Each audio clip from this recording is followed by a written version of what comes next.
Ever wondered how something as simple as pumping your legs on a swing could be connected to, like, sending spacecraft billions of kilometers away? It's actually a pretty fascinating link. Right. And it all boils down to the physics of motion. Okay. And today we're diving deep into a story about Maya and her family at the park. Sounds fun. It is. I love parks. So Maya, who's 11, Okay. is on the swings, and she's figured out how to get that swing going really high. I was never very good at swinging. Well, her dad, Daniel, being an aerospace engineer, Smart dad. notices that Maya is doing something kind of special. Oh. He realizes she's intuitively using what's called parametric excitation.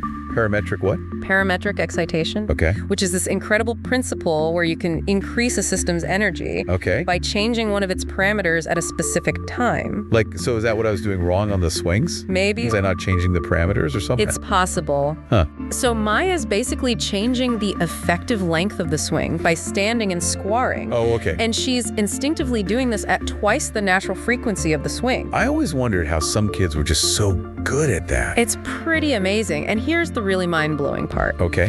Theoretically, with perfect timing and no other forces, there's no limit to how high Maya could swing. Wait, so you're telling me if we could, like, get rid of air resistance and make those chains super long, Maya could, like, swing over the whole town? Hypothetically, yes. No way. Yeah, that's the crazy power of parametric excitation. Wow.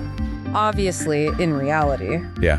there are always limitations. Right. But it's pretty amazing that such a small rhythmic input like Maya pumping her legs can create such a big output. Yeah, that is pretty cool. Right. I bet this principle is hiding everywhere. Oh, it definitely is. Like where?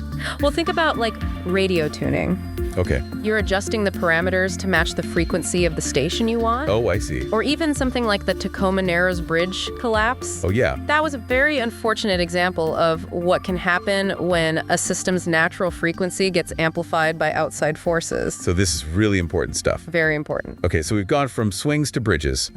What else you got? How about a cathedral in Spain?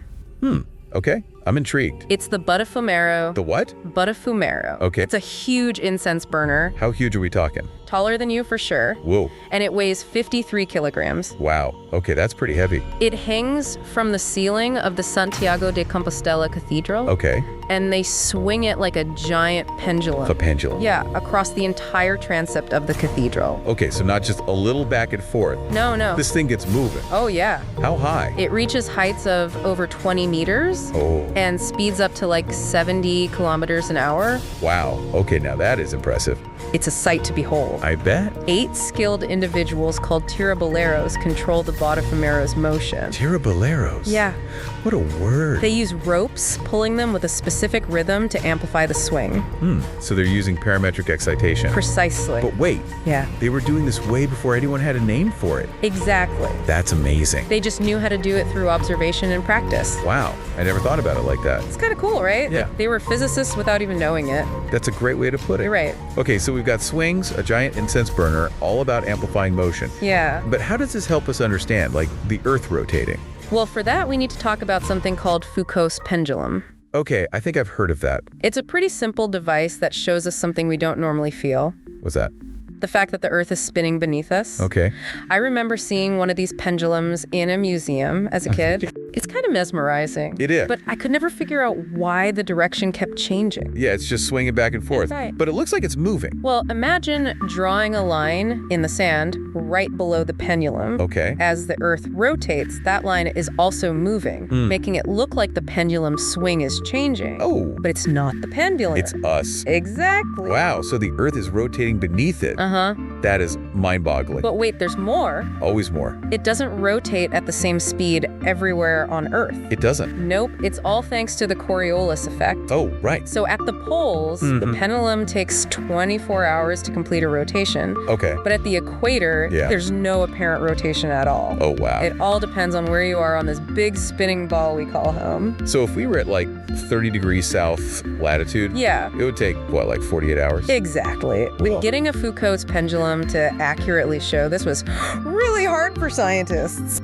Why? Even the tiniest imperfection or disturbance could mess up the measurements. Oh, I see. So they needed to be really precise. So how did they do it? That's where a Dutch physicist named Heike Kamerlingh-Onn comes in. Okay. He was all about accuracy. He actually dedicated his doctoral thesis to perfecting Foucault's pendulum. A whole thesis just on a pendulum? Yep, that's dedication. Wow. He wanted to get rid of anything that could affect the results. What did that involve? Well, he developed a special balancing system and figured out how to minimize air resistance. Okay. Even came up with a way to make sure the pendulum was released perfectly every time. So he was like fine-tuning a musical instrument? Exactly. That's a great analogy. It really is. Wow. So all about the details. And it worked. Oh, yeah. How well? He got the error down to just 1.5%. That's incredible. Pretty impressive, right? Yeah, very impressive. It shows how important it is to understand and control even the tiniest things that can affect a system. Absolutely. And this focus on precision is even more critical when you think about technology that relies on motion, like gyroscopes. Oh, yeah. And that's exactly where we're headed next in our Oscillatory Odyssey. Oh, hey, can't wait to dive into gyroscopes. It's going to be a wild ride.